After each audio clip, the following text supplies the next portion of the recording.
Not the champion problem. Yep. Well, that's Taliyah. We're going to set up some walls around this rift, and no Braum on the other side to break them. I think Super Soaker probably likely to be. Canna doesn't have flash, remember. It's flash forward from BDD. They find it. The perfect execution is... And I believe they said no. They shoved that one out. It does end up staggering Kanna's build. Whoa, Clid! Finds Cuz, he has to actually flash out, but the resonating strike is going to be there. BDD flashes over, and Cuz gets the heal, so the movement speed will keep him alive. Now Effort breaks his stopwatch, but keeps himself alive, and isn't going to get stunned. The answering... Infernal Drake going to come in here, and one of the really great things about Taliyah is her single target damage, able to help here as Cuz just steals it away. He doesn't care at all, as now Clid has to safeguard to get himself out. Chaos Storm now on cooldown from Faker, but Clid is behind enemy lines. Ocean Rift now going to make the Rift beautiful, but nothing looks beautiful here for Clid. He's trying to get the heck out of there. Turret shot's going to come forward. That'll be... No execution. Getting the Chaos Storm. Tagged him for the aggro. Ooh, that's a backflip. Faker incoming. Backflip is on cooldown, as we were talking about, as Rascal has to use the ult in order to get out. Won't be able to in 10.3, but it's 10.2, remember, so still able to do that. Cuz having to run around from BDD, but look at the phase rush, making him so fast. Worked ground, unable to actually follow up with too much more. Is there any support? As he flashes out of the way of the barrel, doesn't find anything. As T1 can't actually get towards this one, Cuz is going to end up walking over. And first power spike certainly there. Likely to be something like a Leandri. We'll come back in 5 minutes and see whether a fight will actually happen. Over the next one, she's waiting for on Ruler before they can start off any reliable fights. Cuz can start a fight if they want to, as Faker's going to clean up the 80 carry. Kellen goes golden as Kanna has already teleported in, and Clid, he's clearing out wards. He doesn't care about anything. And because there's no way they're going to take back this fight. The Baron has been started. Rascal just face checking right into T1 as he does get out of the gravity field.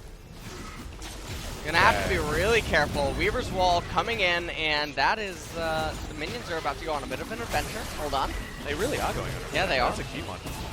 There's BDD taking a bit of damage, but out of dredge line range, which is going to be the most important part. As everything's exploding, the siege from this T1 squad is working out very, very well. You're hoping so. Feels like a heads-up choice. And that gives him the option to play a lot more forward. They can just get this Ocean Dragon. There's no reason to go over into the Baron. Well, this is the way to lose the game. Denied Clid! The Insect play is now Effort, trying to run out of there, but BDD says no. Seismic Shove collects the Nautilus, threatening Soul Point. After this, next 5 minutes. Oh, that's one. That one. Oh, you were talking about a real word. Yeah. Oh, wow. Strange. Yeah. It's unlike Sometimes you. I do that. I like to make them up. Well, 30 seconds until Gen G have some tough decisions to make. Oh my god, Cuz knocks him out of his own flash, but now Kanna, he can be used as a taxi in order to get out, but not if he's dead. It's not even an attempt to see if T1 would end up making a mistake. This game is so over. You should actually zone for quite some time, as the 5 seconds is now up. Rascal now trying to dash around this fight, finds a perfect execution onto Cuz, who gets into the pit. It's a 50-50, but Clid is going to win it. Cuz goes golden, and now Redemption in the pit is going to help alleviate the Chaos Storm damage. Clid eliminates the Nautilus, but they are now fish in a barrel. Faker gets slowed down. Rascal taken out by the Aphelios, but he takes the long way round. Flashes to get Gen G out. Gonna lay down a turret. This game, even by heading down here, and that is going to extend the Gen G lead. They could just turn around and start the Elder, but instead they're going to fight. Yeah, here's the engage. Stand behind me from Kellen to try and disengage the situation. They do so. As BDD got a lot of worked ground to work with, which is not ideal for the Taliyah. But T1, they're looking at this Elder Drake, thinking that they might just be able to start it up. Rascal over, spotted by this control ward in the back of the pit. He'll clear that one out as Elder Drake will out of this Drake pit and reset. T1 thinking of holding onto it. Yeah, T1 is holding the aggro, and so Clid is getting a lot of HP.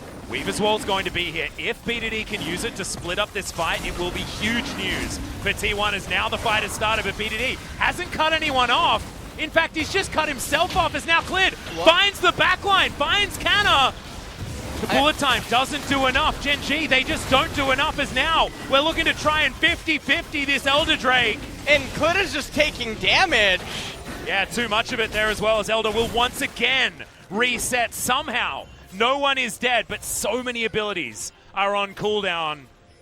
No flashes invested, only Moonlight Visual and the ultimate from Renekton are available on T1's side as far as ultis are concerned. Just the Glacial Fissure for Gen G. And now T1, they're clumping up right now. Faker checking for Clid, nice. finds him. Really Trying to smart zone from him out. Faker. And it resets again.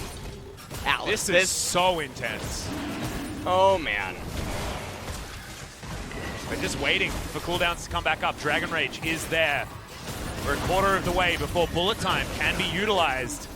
As Clid, I mean, he's got a clear opening. This is going to be a 50-50 as now BDD looking for Cuz, doing a fair bit of damage, but now Faker's moving on over, finding Rascal, just trying to one-shot him, and he does. Now it's a 4v5 and T1 have control. Gen G, they should have seen that and then gone for that 4v4 when they were taking the damage, but they're unable to do it. And Faker just takes matters into his own hands and declares terms. As now Bullet Time going to be cancelled very early. Oh as my. Canna had closed in. Now Cuz has been zoned down by the Weavers while they have to stop damage, and they're taking so much of it. Teddy's got back to Calibrum Crescendum, and I think this should be the Elder Drake lockdown for T1. Cuz is in there, Clid flashes, tries to get the jungler out, they do so, he's got a GA, as now they're trying to burst it before he does come back up. No, they're going to intelligently just hold on to it as Cuz. Clid has gone down, Cuz is still dead, Faker blocks down the Elder, and that should mean game. Not going to be available just yet as BDD gets to the back of the pit. Weaver's Wall coming down, will block Faker an effort off from this one, but T1 should be able to. Canna diving on over, massive AoE, piles forward, a triple kill already from Teddy. They'll collect the Baron as an afterthought as Cuz stays in the pit and Ruler watches everyone else on his team eviscerated in seconds. And that will be the end of the game. This is absolutely going to be the end of the game, and so T1 managed to play a very slow and steady game. They end up picking off Ruler, if you remember, when he stepped into left-hand side river. Yep. Cuz just with a really good performance this game, picking off Clid at really key points. They get to the Ocean Soul. They win the River Ram. River Ram. And really Ruler, like that. I do, I really like it. As Ruler is going to be taken down to complete the ace for T1. They held on to that game. Oh, but Morgana's also pretty good. We got another mage. So this is quite nice. Now it's not one of you were talking about, Clid. To start this Infernal Drake, will be able to comfortably collect that for his team. So Gen G, they should be able to take this mid-outer turret, and that is certainly high value for this team. Even high as well as just against the Zoe. And okay. As far as helping this turret out is concerned, I feel like we're Sonic. You ever play Sonic Adventure 2 Battle? I love Sonic Adventure 2 Battle. We've spoken about this. I think that we have. I never, my last Nintendo was, oh, hold on. Yep, Cuz is going to be taken down instantly. That's first blood at 18. I don't know whether it's going to be enough to get them back from this hole, though. 5,000 gold is the lead here for Gen G, the largest of the series. And what's interesting, if it's a byproduct of all the turrets going down, and thus the minions going on to T1's side of the map, and some of the minions. That don't feel good. Now an inner turret is going to go down as a result. The power of Zoe has been witnessed. Ruler grabs that one for his Cloud Soul to be coming in here as Teddy does do a bit of damage there onto Faker, but in goes Rascal looking for the backline. Teddy gets a huge shield. And they just dive on top of him. Shockwave onto a couple of members. Skull is going to leave it now. Clid very low flags. Drags gets himself out as Cuz. Proto belts and tries to escape. Does get out. The last tick of the Ignite not going to be enough to take them down as Teddy is traded for Kellen. That is not what you want if you're a T1. So T1 definitely stepping up a little bit too far. Easily diveable. Yep, there's Clid. Teddy gets into position, just walks his way out. No flash, so the Cataclysm not quite in range, but it's a free inner turret for Zoe. But you can just see, like, it is... Oh, okay, Clid just gets on top of effort, Stoneblade is there as now Faker can't make his way in. Bullet Time gonna do a lot of work, but Rascal gets into the backline and eviscerates. A very difficult time approaching. Whoa, Faker is looking for Ruler here. He's running so far forward. He's now on the quickness as Cuz goes golden and Ruler just destroys Faker. He's just too far in advance as the Bullet Time flies in. 5-point strike very easily dispatches That's the gonna be the misfortune. game. That will be the game right there, LS. You are entirely correct, as it's a clean ace. And Gen G, they were thinking about a Baron, and they realized that, hang on a second, we can just win the game. It's 30 minutes. They'll take down these inhibitor turrets very easily. This is what we're expecting from this series. We will go the distance. As Gen G will topple T1 in game number 2. It was a much more consistent affair from this team. We're closing in on a 10k gold lead towards the end. And Gen G tie it all up. That was, I believe that is when it was really popular. And so BDD gonna go to that pick here in mid lane. Clears out this control ward immediately. And there's the hook shot. We're looking for it. Hextech ultimatum as the Ornhorn does come in. Cleared. Gets the flash body slam to deny the return of the call. Maybe not what he wants to be building first up, because we'll be able to check out his first item as he goes back. Effort moving over a lot of vision down here towards the bottom side as Hextech ultimatum went down once again, but a great knock-up from Canner as Clid's going to make his way in. Flash comes out from Canner as now Ruler has to go into the Ebit. Remember, it doesn't break that tether. Battle Dance gets Kellen in there. But the equalizer comes down and Ruler has absolutely nowhere to go. Looked at by the Rumble and destroyed. In comes Clid.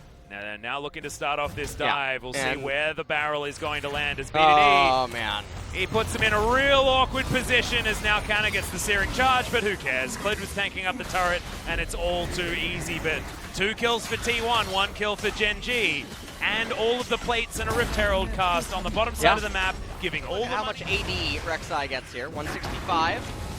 And Gen G are hoping for a Mount Drake, but 9. it's very clean as Canna just has no rights in this lane, apparently. Just being told to leave. And they're going to end up raising this top tier 1 turret as well. But the trade was for bottom lane. Yeah. I feel like it's actually just fine for Gen G. There's 4 people up here. We're looking for a second charge. Not if they end up having Galio die as well as the Rift Herald. Oh, Getting down the to tier 168. 2 turret, That's real nice. And Shirley will be able to sacrifice herself faster. Well, Kellen's got flash. He's got quickness. He's got options. As yep, Cuz did it last game. Dicey because the Camille starts threatening so much, and then in addition to that, the talking point. Gold score doesn't really mean anything unless there's a gross discrepancy. Equalizer coming out. Could be the decisive fight. Teddy shoving in mid first. Yep, there's the equalizer just making a wall. And getting a lot of damage down, and Leandre's able to do quite a bit there. Yeah, but it's just so easy for Gragas to burst. I wonder if it's still snowing. Oh, it was so beautiful out, and wasn't you know it what? lovely? You ruined it. Yeah, well, we got a team fight here as BDD.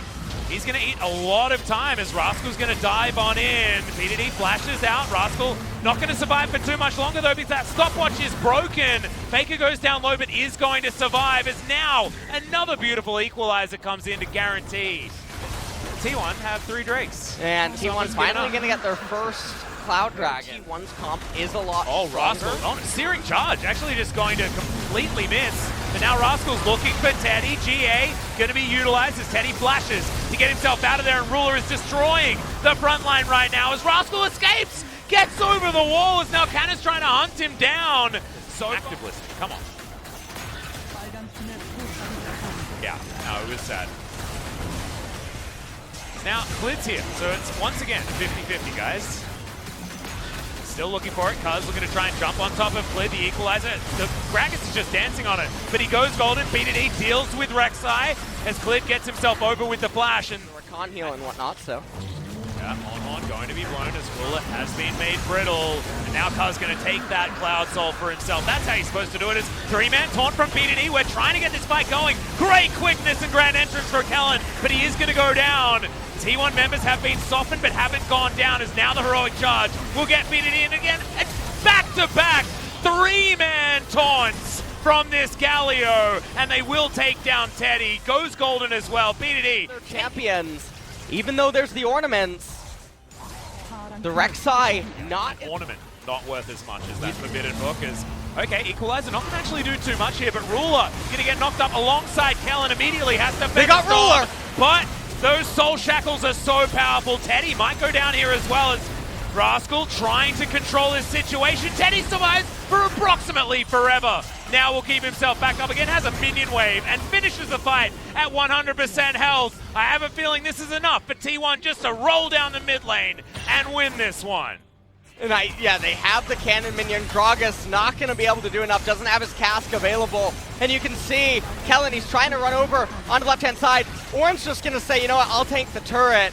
Watch him If Clint probably... dies here, it's a huge deal because he needs to kill Kana. 2 minions. If he can kill these 2 minions, he might save the game. But look at that, he's dead. He can't do it. These minions will survive. The Nexus will not, and T1 will win the 2-1 victory over Gen G. Well, it's just full of storylines. They're just everywhere.